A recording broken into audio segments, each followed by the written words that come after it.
আমরা গতদিন প্রশ্ন তুলেছিলাম যে যেখানে অর্জুন শোকাচ্ছন্ন, ডিসিশন নিতে পারছে না, তার হয়তো চোখ দিয়ে জলও একটু গড়িয়ে পড়েছে, এমতো অর্জুন যখন তার দুঃখ বেদনার কথা বলছে সেই সময় শুনে ভগবান একটু যেন হাসলেন। এই হাসিটা কি খুব ভালো হলো, সময়োচিত হলো?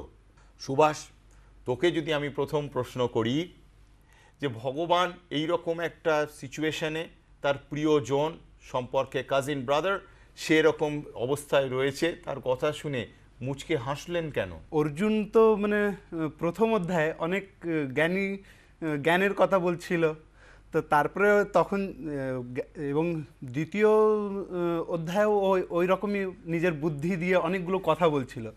তারপরে আস্তে আস্তে যখন ও নিজেকে ভগবানের কাছে সারেন্ডার করছে, তখন ভগবান বলেছে কি এতক্ষণ ধরে তুমি জ্ঞান বিচারের কথা বলছিলে, এবার তুমি আমার পদে এসেছো।